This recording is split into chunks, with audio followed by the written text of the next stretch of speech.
Hey, you, I need you to hit the subscribe button below.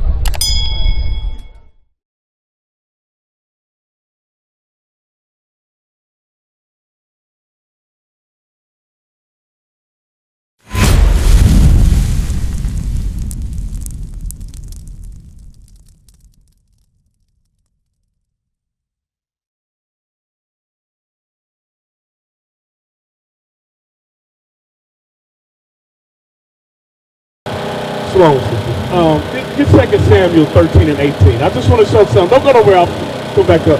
I just want to show you something about the dress again. And the reason that we kind of hammer that home is because we got to bring back and instill royalty in our people. Okay? Because, well, I'm going to show you just how royal you are. Just what we've lost. Because the scriptures say we've lost our heritage. Okay? I want you to read that. The book of 2 Samuel, chapter 13 and verse 18. And she had a garment of diverse colors.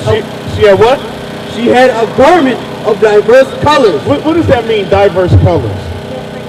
Different colors, many colors, because we are colorful people. Okay, you ever see like some of the festivals, right? You'll see, especially in what is it, Carnival or things like that, which we shouldn't be doing, but you see all these different lively and festive colors, right, that the women wear. Go ahead. And she had a garment of diverse colors upon her. For with such robes were the king's daughters that were virgins apparel. You see that? That's royalty. The king's daughters dressed in a manner that everybody recognizes who they are.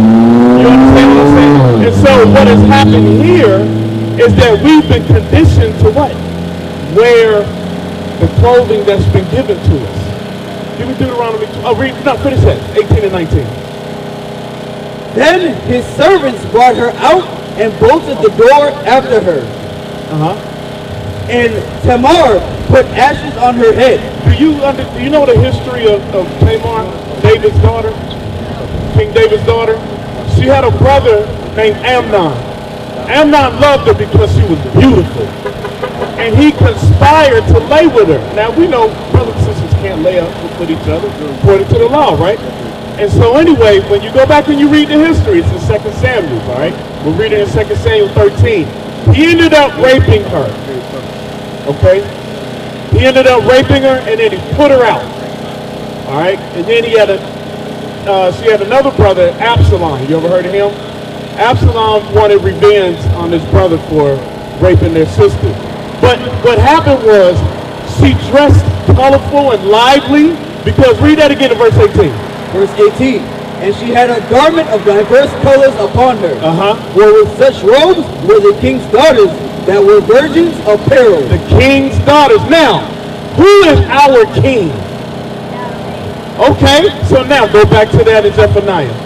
Go back to that in Zephaniah. So you see how the precepts connect. It's called precept upon precept when you read in the book of Isaiah 28, all right, to get the understanding. Read that again. Zephaniah chapter 1 and verse 8. And it shall come to pass in the day of the Lord's sacrifice that I will punish the princes and the king's children. And the king's what? And the king's children. So we were just reading about the king's daughter.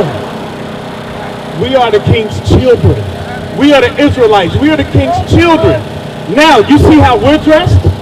I'm going to show you that. Finish that scripture. And all such as are clothed with strange apparel. That's why the officer was saying that's strange apparel right now. Okay, and we get to understand how we got there. Get on 1 Maccabees 14 and 9. Now you see how we're dressed, right? With garments, right? When you read the description of Christ, okay, or Yahushua, okay, he had a garment down to the foot, okay, and he had a girdle like what we have. So we pattern ourselves after our king. You understand? All right, read what you got. 1 Maccabees chapter 14 and verse 9. The ancient men. The what? The ancient men. Go ahead. Sat all in the streets, communing together of good things. And the young men put on glorious and warlike apparel. Glorious and warlike apparel. See, this seems strange to our people right now, but this is glorious apparel.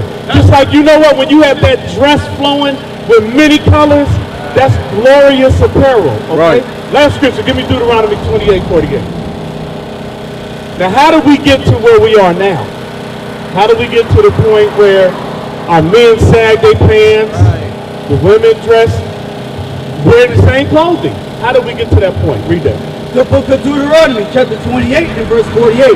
Therefore, shall thou serve thine enemies. Shall we what? Shall thou serve thine enemies, which the Lord shall send against thee. Who sent the enemies against us? I'll read it again. Therefore, shalt thou serve thine enemies, which the Lord shall send against Who thee. sent enemies against us? Why? We sinned because of our sin. Read verse 15. I'm going to show you. We're going to stay in the same chapter. Read verse 15. Verse 15.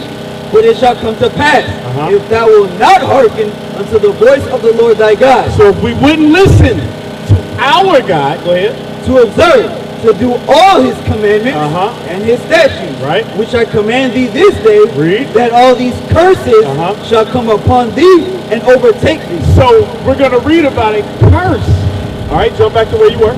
Verse 48. Therefore shalt thou serve thine enemies. That's a curse. When we have to go to our enemies because we don't produce the things that are necessary for our nation, that's a curse. Read.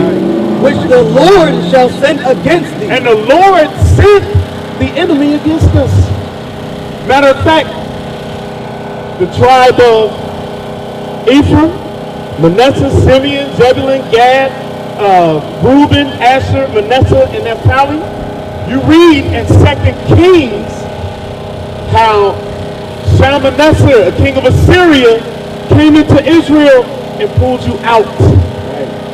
Pulled you out. And put you in their land. So then guess what you start doing in their land? But you started taking on their customs. So what are we doing over here in Babylon, in America, and throughout the islands? Are we not still accepting their customs? Okay, so now read it again from the top. Babylon is the system of our oppressors. They're the priests. They're the priests. No, the priests had a purpose. I'll show you that in just a second, but the priests had a purpose. Okay? Yes.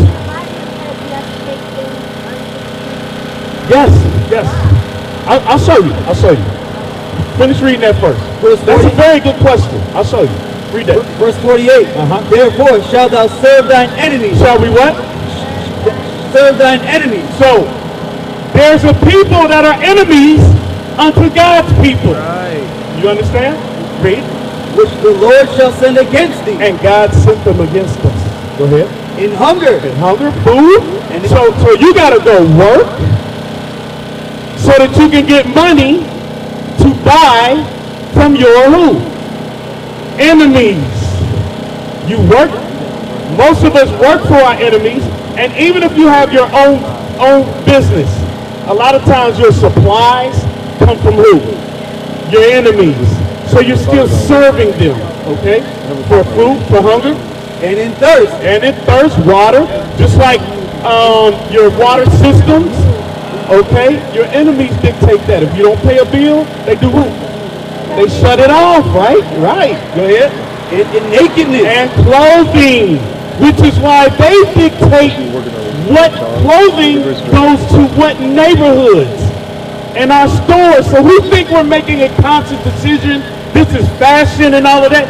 No, they understand this. They understand when they keep us in sin, our God does not fight for us. That's written in the Bible. They understand that. So we think we're making a conscious decision, but we're not. Okay? Read on. And in want of all things. Want meaning lack. So all the things we lack, we got to go to our enemies. Go ahead. And he shall put a yoke of iron upon thy neck. And our enemies put a yoke of iron upon our neck. I want to get the northern kingdom sound. Because it happened. A lot of us know it happened to the so-called black man. But it happened to you first. Christopher Columbus and the conquistadors. Hernan Cortez and Balboa and Ponce de Leon. So you know what? You can go back and trace a lot of your last names to Spanish last names, like we can trace a lot of our last names to British or German last names. Right. The same person. You understand? Read on. Until he have destroyed thee. Until what? Until he have destroyed thee. How are we destroyed? Because now we don't understand what we're supposed to be eating. Right. We don't understand how we're supposed to dress. We lost these things. Jeremiah 7:24. We lost these things, and this is why he said in the last days he was going to raise up prophets, and he was going to send them to the streets like we are to teach his people. Okay, not all people, his people. Matthew 1:21. All right, read what you got. Jeremiah chapter 17 and verse 4. And thou, even thyself, shalt discontinue. What does that word mean? Discontinue.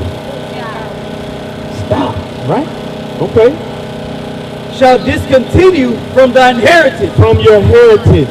That means your land, your laws, your language would all cease from us.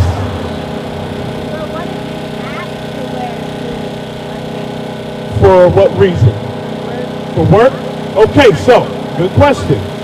If first you try to get a religious exemption. If you can't, when you get off work or before you go to work and when you get off work, you change back into your glorious apparel. Okay? And I promise you this, you start applying the commandments to your life and you ask the Lord to remove you out of this situation, he'll do that. He will do that. Read the book of Esther. I want you to read the book of Esther. Your answer is in there. All right? It's a short book. It's only a few chapters. But read that. Read about Hadassah, whom they changed her name to Esther. The answer is in there because she was the king's wife, and she was forced to wear the apparel, and she said that it was like wearing mistress rags to her. A bloody rag. Would you want to walk around? That's how she felt about it. You understand? We used to scream black power while heroin was pushed. But at the end of the day, nothing's in vain. IUIC has been given a vision. The tents of Judah has risen. Many has attempted the mission, minor murmuring, omitting, and missing the mark. Just reading that he had the flame of fire in his eyes gave us the spark. We on Paul's mission. We out on the road, purple and gold. From Mexico, Cuba, Haiti, Ghana, Sierra Leone. 144,000 boots banging, concrete crackling. These are how men repented at heart. The scriptures is proof. IUIC, we deliver the truth.